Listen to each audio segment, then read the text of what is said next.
Et bonjour. Alors, à la question, est-ce qu'un chrétien devrait fêter Noël? Sachant qu'évidemment, les dates, comme beaucoup d'entre vous le savez, ne sont pas en réalité indexées sur la naissance de Jésus, mais sur des fêtes païennes. Alors, quand j'ai demandé ça au Seigneur, bien que j'ai mon idée depuis un moment, j'ai demandé au Seigneur comment répondre à cette question de la façon la plus efficace possible. Et il m'a envoyé tout simplement un verset de la Bible, en tout cas plusieurs versets, un chapitre même de la Bible. Et je vais vous le lire. Alors, est-ce qu'on peut fêter Noël en tant que chrétien? La réponse est Romains 14. Faites accueil à celui qui est faible dans la foi et ne discutez pas sur les opinions. Tel croit pouvoir manger de tout, tel autre qui est faible ne mange que des légumes. Que celui qui mange ne méprise point celui qui ne mange pas, et que celui qui ne mange pas ne juge point celui qui mange, car Dieu l'a accueilli. On pourrait dire, celui qui veut fêter Noël ne méprise point celui qui ne veut pas fêter Noël, et que celui qui ne veut pas fêter Noël ne méprise pas, ne juge pas celui qui voudrait fêter Noël, par exemple. Mais allons plus loin. Qui es-tu, toi qui juges un serviteur d'autrui? S'il se tient debout ou s'il tombe, cela regarde son maître. Mais il se tiendra debout, car le Seigneur a le pouvoir de l'affermir. Tel fait une distinction entre les jours, tel autre les estime tous égaux. On peut parler du 24 par exemple. Donc il y en a un qui fait la distinction entre les jours, c'est pas le 24, c'est le 24, il n'est pas né ce jour-là. Un autre estime qu'ils sont tous égaux. Ok. Que chacun ait en son esprit une pleine conviction.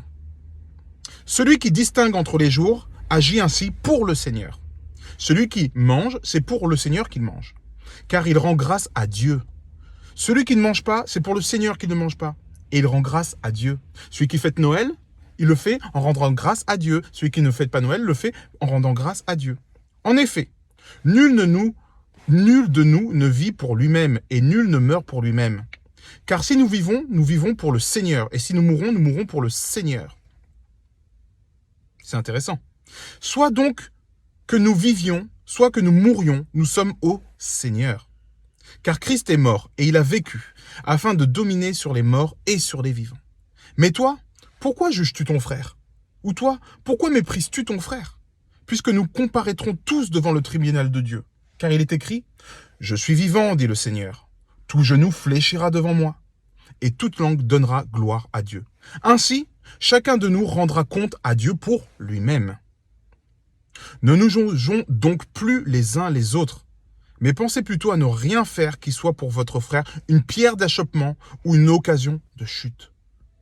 Je sais, et je suis persuadé par le Seigneur Jésus, que rien n'est impur en soi. Rien n'est impur en soi. Rien. Même pas Noël? Rien. Rien, c'est rien. Et qu'une chose n'est impure que pour celui qui la croit impure. Tu crois que Noël c'est impur? Que ce soit impur à tes yeux? Il n'y a aucun souci. Mais si pour un aliment ton frère est attristé, si pour Noël ton frère est attristé, tu ne marches plus selon l'amour. Ne cause pas par ton aliment la perte de celui pour lequel Christ est mort. Que votre privilège ne soit pas un sujet de calomnie, car le royaume de Dieu, ce n'est pas le manger et le boire, mais la justice, la paix et la joie par le Saint-Esprit. Celui qui sert Christ de cette manière est agréable à Dieu et approuvé des hommes. Ainsi donc, recherchons ce qui contribue à la paix et à l'édification mutuelle. Pour un aliment, ne détruis pas l'œuvre de Dieu. Pour une fête, ne détruis pas l'œuvre de Dieu. À la vérité, toutes choses sont pures, mais il est mal à l'homme, quand il mange, de devenir une pierre d'achoppement. Il est bien de ne pas manger de viande, de ne pas boire de vin, et de s'abstenir de ce qui peut être pour ton frère une occasion de chute, de scandale ou de faiblesse. Cette foi que tu as, garde-la pour toi devant Dieu. Je répète, cette foi que tu as, garde-la pour toi devant Dieu. Heureux celui qui ne se condamne pas lui-même dans ce qu'il approuve.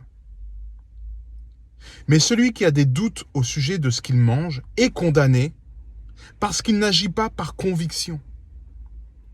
Tout ce qui n'est pas le produit d'une conviction est péché. Si tu fêtes Noël, mais que c'est ta conviction que c'est pas bon, alors tu pèches contre toi-même. Mais si tu ne fêtes pas Noël et que ça attriste ton frère ou ta mère ou ta famille qui veut faire Noël, tu pèches contre cette personne-là. Si tu juges cette personne, tu es déjà jugé toi-même par le Père. qui te dit que tu n'as pas à juger parce qu'il est lui-même le juge de ton frère. Si pour un aliment, une fête ou pour une conviction, tu attristes ton frère, plutôt que de lui manifester de l'amour, tu es déjà dans l'erreur. Donc, doit-on fêter Noël ou pas? Si c'est toi qui décides et que tu n'as pas envie de fêter Noël, ne le fais pas. Mais si ne pas fêter Noël est une occasion de chute, de discorde ou d'attristement pour ta famille, pour tes frères, ceux à qui tu dois manifester l'amour de Christ, alors dans ce cas-là, à mon avis, il faudrait relire Romains 14. Voilà, moi c'est ma réponse à ça. Moi personnellement, je fête pas Noël. Mais en ce moment, je suis dans ma famille, dans ma belle famille, et ils fêtent Noël. Alors c'est une joie de pouvoir fêter Noël avec eux. Qu'est-ce que je fête? Je glorifie Dieu. Voilà ce que je fête dans mon cœur. Je ne suis pas en train de fêter un Dieu païen, je ne suis pas en train de fêter une fausse date, je ne suis pas en train de faire quoi que ce soit d'autre que de manifester de l'amour. Et vous savez quoi? Un rassemblement familial, en plus de ça, dans le contexte que l'on vit en ce moment, c'est tellement une grâce. Et c'est une occasion rare de pouvoir manifester Christ, manifester son nom, manifester le royaume, manifester l'amour. Donc, j'ai envie de dire, passez de joyeuses fêtes, passez un joyeux moment avec votre famille et surtout, passez un bon moment avec Christ dans le royaume pour la gloire de Dieu. Que tout ce que vous ferez pendant ces fêtes soit à la gloire de Dieu. Et que vous soyez celui qui va réconcilier, parce que vous avez un ministère de réconciliation en tant qu'ambassadeur de Christ. Voilà, je vous embrasse, je vous bénis et passez un merveilleux moment en famille. Bye.